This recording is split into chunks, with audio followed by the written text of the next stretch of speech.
L'hebdo politique. Bonsoir et bienvenue dans l'hebdo politique. L'heure de la rentrée a sonné pour l'émission politique de Sensation et le premier élu à passer au tableau est Jean-Baptiste Amonique, le nouveau maire de Villepreux.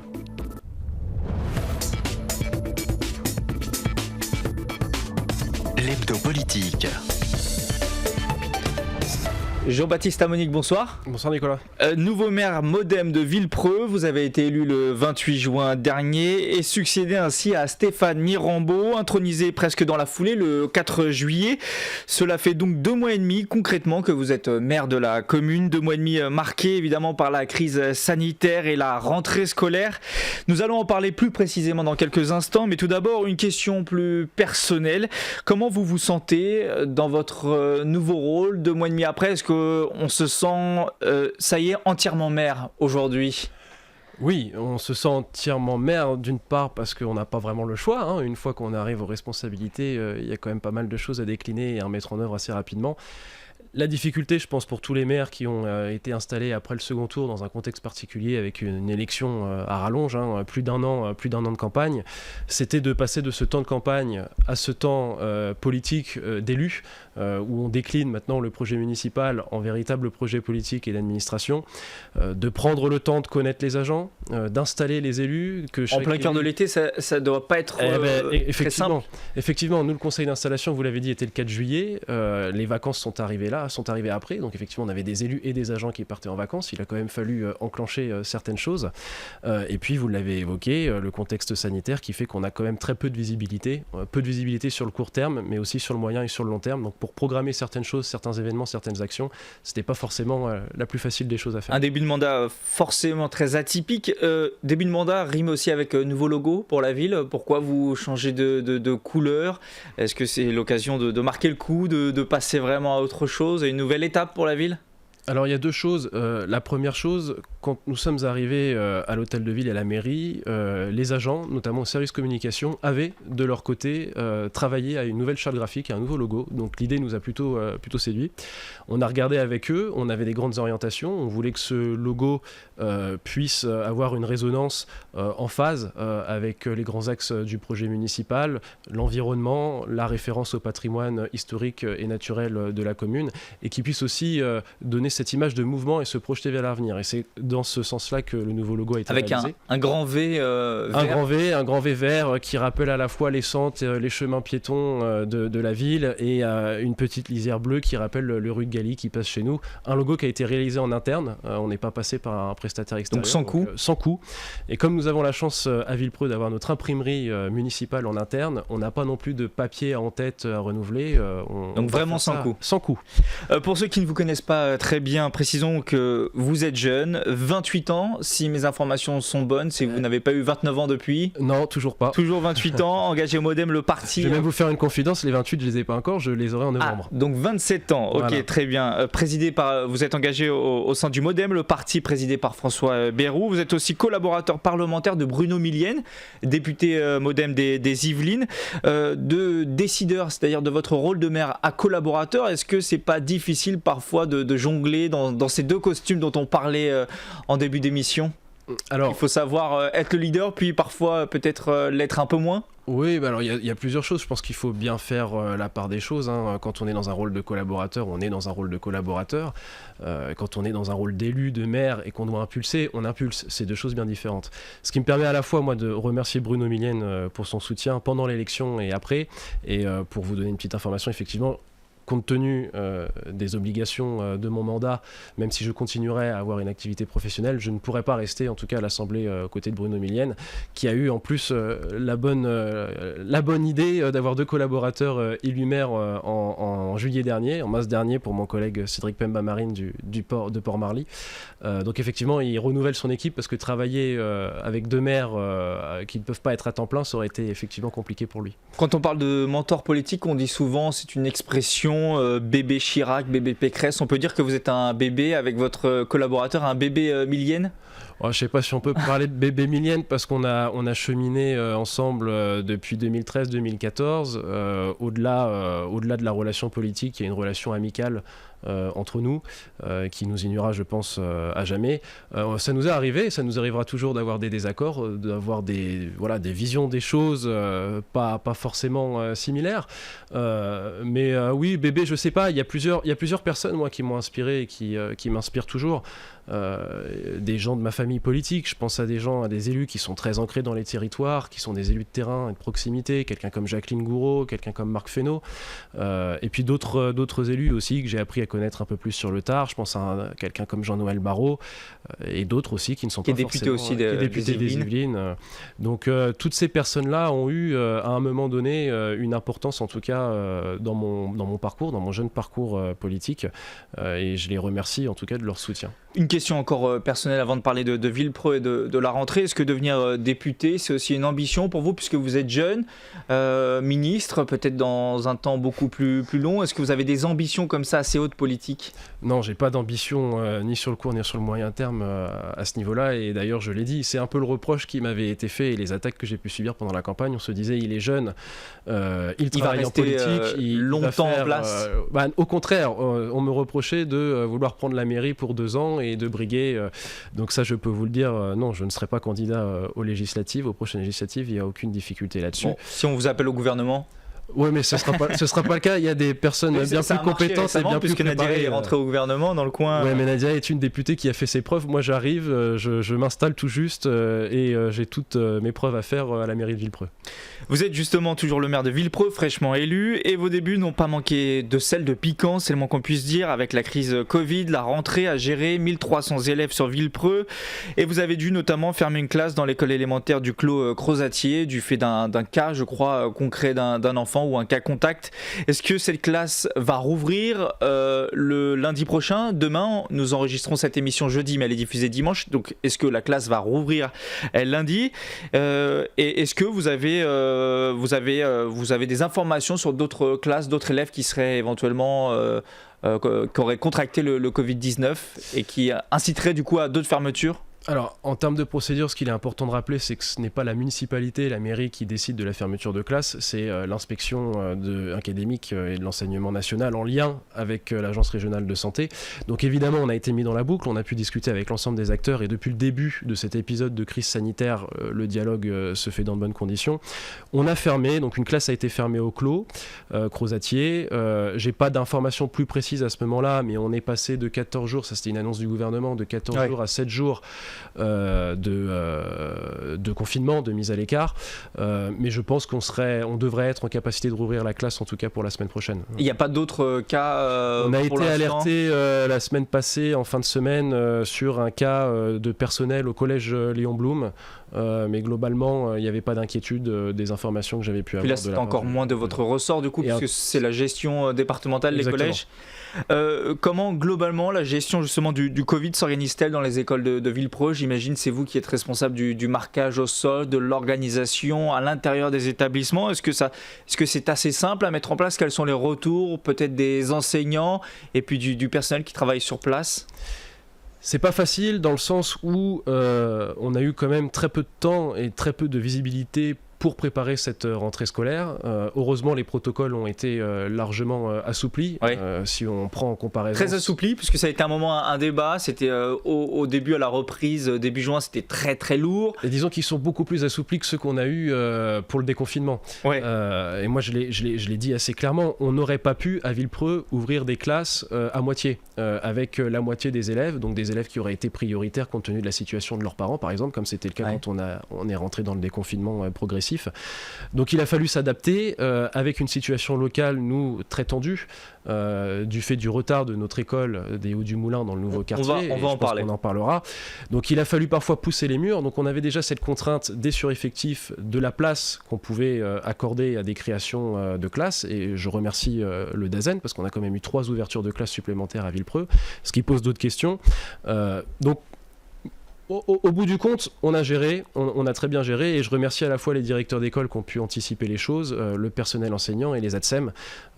Une des décisions qu'on a pu prendre, nous, et qu'on a traduit lors du vote du budget le 10 juillet dernier, c'était de recruter plus d'ATSEM afin d'en avoir une par classe, ce qui permettait d'une part de limiter, on va dire, la situation d'inconfort temporaire qu'on aura jusqu'à l'ouverture de la nouvelle école, mais également d'avoir en renfort du personnel qui puisse à la fois être dans l'accompagnement des élèves et des enseignants dans ce contexte sanitaire si particulier. Vous avez vous-même évoqué dans le dernier magazine municipal des mois compliqués à venir d'un point de vue scolaire, puisque à Villepreux, on évoquait le sujet, vous avez une double difficulté, puisque le groupe scolaire des Hauts-du-Moulin qui devait ouvrir à cette rentrée a pris du retard, du fait notamment du confinement, des travaux arrêtés.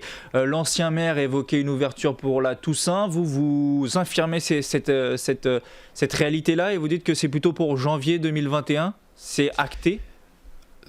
L'objectif, c'est janvier 2021. On fait tout pour que ce soit janvier 2021. Je ne peux pas vous dire que c'est acté. C'est ce que j'explique. C'est que si on a l'obligation de reconfiner, soit au niveau départemental, soit au niveau national... Si ça tient qu'à vous, en tout cas... On va tenir. On fait tout pour. C'est un chantier qui est éminemment complexe. Il y a beaucoup d'acteurs, beaucoup d'entreprises. Certaines étaient dépendantes aussi de certains prestataires, de certains fournisseurs qui ont rencontré des difficultés dans l'après-confinement.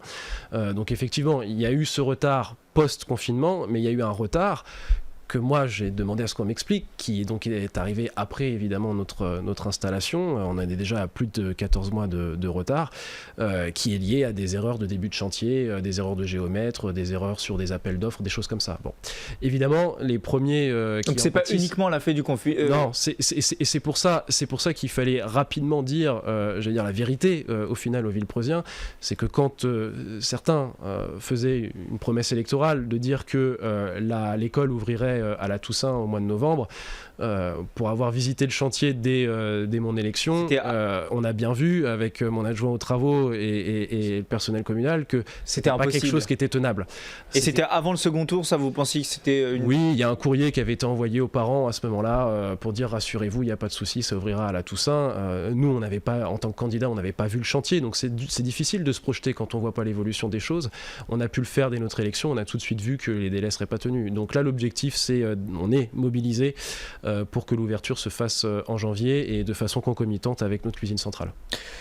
C'est le premier test pour vous vraiment cette rentrée. Est-ce que 2-3 semaines plus tard, c'est un ouf de soulagement de voir que même s'il y a des difficultés, finalement tout s'organise bien à Villepreux? C'est un ouf de soulagement parce que l'ensemble des acteurs concernés, la communauté éducative, on va dire au sens large, on a eu l'occasion de la préparer un petit peu en amont, cette rentrée en les recevant en mairie, tous. Tout le monde a été au rendez-vous, les efforts qui étaient demandés de part et d'autre ont été faits. Maintenant, on est encore dans une période assez incertaine. Voilà, si on a des classes qui doivent fermer pour des raisons de Covid, c'est vrai que ça va être compliqué. Mais en tout cas, oui, on est assez content que cette rentrée soit passée et se soit faite dans de bonnes conditions. Sur le Covid, vous êtes un maire plutôt engagé sur le sujet. Mi-août, vous avez pris un arrêté municipal pour rendre obligatoire le port du masque dans certaines zones de la ville, et notamment sur les marchés aux abords des établissements scolaires. Cet arrêté court jusqu'à fin octobre, précisément le 30. Et récemment, vous avez décidé aussi d'annuler la fête des voisins. Est-ce que vous pensez prendre d'autres mesures rapidement de ce type, d'autres annulations, ou alors vous regardez au jour le jour l'évolution de la situation sanitaire et les consignes qui peuvent être données par d'autres collectivités et le pouvoir? Alors je pense qu'il faut se garder de prendre des décisions précipitées et pas réfléchies. Donc effectivement, on suit l'évolution de l'épidémie avec intérêt et surtout avec vigilance. Je remercie encore une fois l'Agence régionale de santé qui nous alimente en données fiables chaque semaine, ce qui nous permet aussi, notamment avec les collègues maires de Saint-Quentin, d'avoir un peu une idée de comment évoluent les choses. Vous vous coordonnez d'ailleurs d'un point de vue intercommunal pour savoir... Oui, vous avez vu, on s'est coordonné avec l'opération qui a été menée au Vélodrome de Saint-Quentin de dépistage. Mais pas sur les arrêtés forcément, puisque à Villepreux c'est le cas, dans d'autres villes, alors c'est ce que je regrette. Je le regrette pas au niveau de l'agglomération, mais pourquoi j'ai décidé de prendre ces arrêtés en août et au final qui ont été suivis par l'arrêté préfectoral qui dans la foulée, disait la même chose et posait les mêmes restrictions. Et qui est lui aussi toujours en cours d'ailleurs, on le rappelle. Exactement. Obligation de port du masque près des lieux très fréquentés. Les marchés, les brocantes, les vides-greniers, ce genre de choses. C'est pour toutes les aux abords des écoles. Nous, on avait un petit peu anticipé en prenant aux abords des écoles parce qu'on voulait que l'arrêté sorte avant la rentrée scolaire, ce qui permettait à nos concitoyens d'en prendre connaissance avant et de pas de le découvrir le jour J. Sur les marchés, ça nous a paru assez indispensable. Ce qu'on constatait sur le marché, pour dire les choses pour vraiment dire les choses, c'était pas tant le citoyen, le consommateur, le Villepreusien qui allait sur le marché et qui ne portait pas le masque, c'était le commerçant. Et le problème, c'est qu'en termes d'exemplarité et d'exemples et de modèles à montrer aux autres, c'était pas forcément la bonne chose. Donc il fallait qu'on prenne des dispositions sur cela. Ce que je regrette et pourquoi on est obligé, nous certains maires aujourd'hui, à prendre ce type d'arrêté, c'est qu'on n'a pas de consignes qui descendent du national qui sont forcément uniformes pour tous les territoires. Et c'est à chacun des maires de se débrouiller entre guillemets. Voilà, mais alors ce que je comprends, parce qu'on peut pas être d'un côté en demande de décentralisation permanente. C'est ce qui est souvent le cas. Exactement, et de dire qu'on veut rapprocher la décision du terrain, et quand on laisse la liberté aux maires après de prendre les mesures qui s'imposent en fonction de l'évolution des choses sur le terrain, il faudrait... Bon. Mais sur quelque chose d'aussi important que le sanitaire, c'est vrai qu'au moins à l'échelon départemental, on aimerait qu'il y ait des choses qui soient un peu uniformisées. Et c'est pour ça que l'arrêté préfectoral qui est tombé juste après l'arrêté va dans le bon sens. Et ça, on est preneur d'avoir des décisions, même pour la compréhension du citoyen qui va passer d'une commune à une autre, d'un marché et d'une rue à une autre. Il ne faut pas non plus tomber dans quelque chose qui soit illisible. Vous avez annoncé aussi concrètement dans la vie des Villepreusiens l'annulation de la course, la Villepreusienne du même nom. C'est du sûr, ça. Il n'y aura pas la course habituelle au mois d'octobre. Alors effectivement, elle est pas annulée. C'est un peu sémantique, mais elle n'est pas organisée dans le sens où avec le report des élections, ni l'ancienne municipalité ni la nouvelle n'avaient eu le temps d'organiser cette Villepreusienne. Donc la question qui se posait, et j'avais interpellé le préfet à ce sujet, c'était est-ce qu'on se lance dans l'organisation de cette course, sachant qu'il y avait tout à construire, retrouver des partenaires, retrouver des financements, au regard du contexte sanitaire qu'on connaît. On a vite tranché en disant que c'était pas forcément opportun, et j'étais moi-même inscrit à la course royale à Versailles, je vois que la course finalement est annulée, ils ont tout fait pour l'adapter et essayer de faire en sorte qu'elle se maintienne, mais je pense que c'est pas raisonnable. On sait qu'on est sur des rassemblements de plusieurs centaines de personnes, que la pratique sportive engendre de la sueur, des postillons, etc. Et pourtant, il y a un rassemblement qui va... on va dire, amasser beaucoup de monde dans votre ville, c'est l'arrivée c'est le passage du Tour de France. Alors, quand l'émission sera diffusée une nouvelle fois, le Tour de France sera déjà passé à Villepreux, mais c'est vrai qu'on voit un décalage entre le Tour de France qui forcément ramène beaucoup de monde, et puis la fête des voisins qui doit probablement ramener beaucoup moins. Est-ce que vous pouvez aussi comprendre parfois ces observations et ce regard un peu critique sur deux poids, deux mesures, sur un événement qui doit ramener aussi économiquement beaucoup d'argent et un autre beaucoup moins? Bien sûr. Alors là, pareil, il y a des événements dont on a la charge, sur lesquels on a la main, et d'autres qui sont des événements nationaux ou pilotés par d'autres structures qui ne sont pas communales. C'est le cas du Tour de France. C'est une vraie chance pour Villepreux d'accueillir le Tour de France. C'est la deuxième fois qu'il passe, donc c'est un événement évidemment qui va être suivi par les Villepreusiens. On adapte la communication sur le passage du Tour, d'une part parce qu'on sait que ça va engendrer des problèmes en termes de trafic et que la circulation sera mouvementée et interrompue pendant un moment, mais d'autre part on n'incite pas et on n'encourage pas les Villepreusiens à venir nombreux au bord des routes. Là aussi il faut avoir un peu de cohérence. Donc s'ils viennent au bord de route, on demandera à ce qu'ils portent le masque, à ce qu'il y ait dans la mesure du possible une certaine distanciation physique qui soit respectée. Bon, on voit que c'est difficile au Tour de France parfois. Bien sûr. Il y a aussi toute la joie, toute l'envie. Sur la dernière étape, on n'est pas sur de la montagne, on n'est pas sur une étape de col. Il n'y a pas de Français très bien placés en plus, malheureusement. Alors on se parle après, est-ce qu'il y aura des remontées, on ne sait pas. Voilà, c'est une chance parce que sportivement, c'est un événement planétaire. C'est une chance, je vous pose la question si c'est une chance, parce que vous avez dû suivre un peu le débat de maires écologistes, notamment à Lyon, qui critiquent le Tour de France. Pour vous, en tout cas, s'il revient l'année prochaine, il n'y a pas de problème, ni dans 2 ans. On parle du patrimoine, on parle de l'histoire aussi de France, et je pense que le Tour de France a toute sa place. Il y a des communes qui aimeraient accueillir ne serait-ce qu'une fois le Tour de France. Nous, il passe là pour la deuxième fois en 3 ans. Évidemment qu'on ne va pas refuser le passage d'un tel événement. L'actualité à Villepreux, c'est aussi l'installation d'un conseil de la vie locale. Alors, est-ce que vous pouvez nous expliquer à quoi ça sert concrètement et quels seront ses pouvoirs de ce conseil? Est-ce qu'il pourra vous obliger peut-être à mettre des sujets en délibération au conseil municipal? Ouais, tout à fait, c'est l'idée. Alors, il y a 2 choses. Il y a le conseil municipal qui est l'instance légitime des élus par les concitoyens, par les Villepreusiens. Donc ça, c'est la démocratie représentative qui n'est pas question de remettre en cause. Donc c'est le conseil municipal qui délibère. En revanche, nous, ce qu'on a senti pendant cette campagne des municipales, c'est une volonté des Villepreusiennes et des Villepreusiens de participer davantage à la vie de la cité, au sens grec du terme, à la vie communale, d'être force de proposition, d'apporter toutes leurs connaissances, toute leur expertise, que ce soit des associations, des particuliers, des entreprises.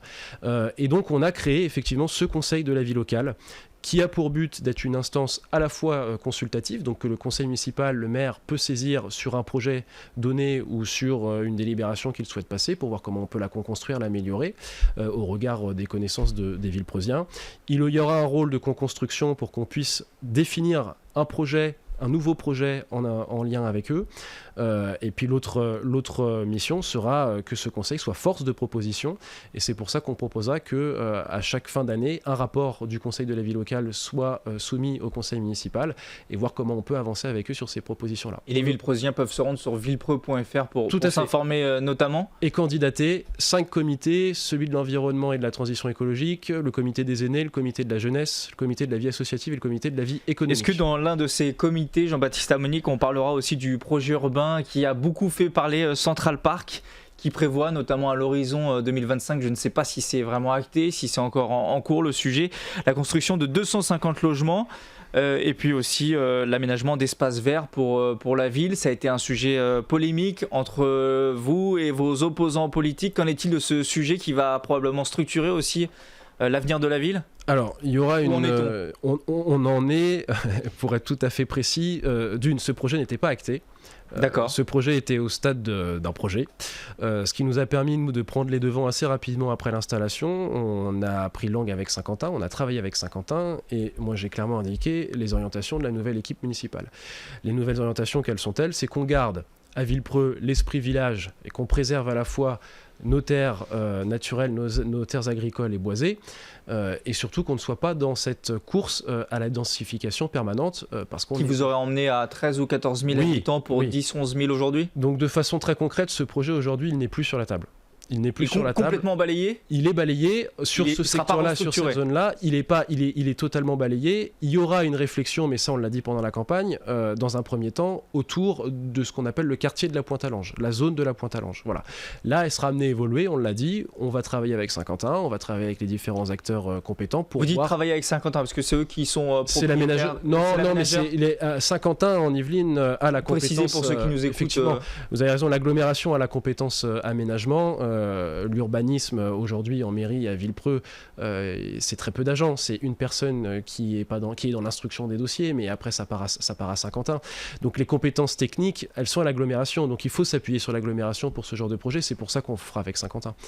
Saint-Quentin en Yvelines, vous êtes le 8e vice-président de l'agglomération en charge des transports et mobilité durable. C'est un sujet majeur, on parlait du vélo il y a quelques instants, Saint-Quentin-en-Yvelines, terre de vélo aussi. Quelles sont vos ambitions justement pour les mobilités durables et transports pour Saint-Quentin-en-Yvelines pour ces prochaines années ? Si on fait le bilan, aujourd'hui il y a une vélostation à la gare de Saint-Quentin en Yvelines qui a beaucoup de succès. Saint-Quentin, c'est 90 lignes de bus, c'est un réseau en bus assez fourni, c'est 7 gares, 400 km de voies pour les vélos.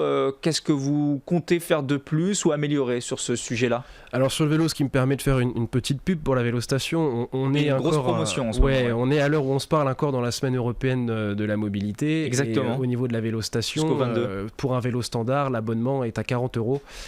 Ce qui est annuel. Au lieu de 120 ou 130. Au lieu de 130 et quelques, donc c'est pas négligeable. C'est une belle promotion. Je sais que la région, avec l'agglomération aussi, pousse pour le vélo et c'est une très bonne chose.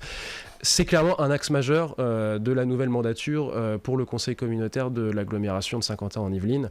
C'est de pousser le vélo. On va définir un schéma directeur cyclable sur l'échelle des 12 communes, parce que certes le vélo a plutôt progressé sur le cœur historique. Ouais. Maintenant la question, il y a des villes qui sont peut-être mieux équipées en voies que d'autres, notamment Guyancourt, Montigny. Exactement, et donc on peut inciter avec des mécanismes d'aide pour un achat ou une location de vélo électrique, etc. Ça c'est ce qu'on fait déjà, mais il faut se poser maintenant la question des investissements et des infrastructures. Ça c'est essentiel. Donc ça sera une grosse partie du boulot. Vous aurez le budget pour Je pense que oui, parce que on fera tout pour, mais le président Jean-Michel Fourgousse est vraiment sensible à cette question-là, et de la part de l'ensemble des collègues, majorité comme opposition à l'agglomération, on a tous envie d'avancer dans ce sens-là. Et je pense qu'on l'a vu avec la crise sanitaire, le confinement et après le déconfinement, le vélo, c'est bien plus que de dire le vélo revient à la mode, c'est que le vélo s'impose comme étant une mobilité douce, une mobilité durable, qui a toute sa place dans le champ des mobilités du quotidien. Et vous évoquiez la semaine européenne de la mobilité, il y a aussi en ce moment la semaine du développement durable du 20 au 26, tout le programme est disponible sur villepreux.fr. Oui, tout à fait. Pour ceux qui nous écoutent, merci Jean-Baptiste Abonic d'avoir répondu à nos questions. Je rappelle que vous êtes le nouveau maire de Villepreux. Merci beaucoup. L'hebdo politique, c'est fini. Retrouvez cette émission en podcast audio et vidéo sur notre site internet, applications et réseaux sociaux. À très vite sur Sensation.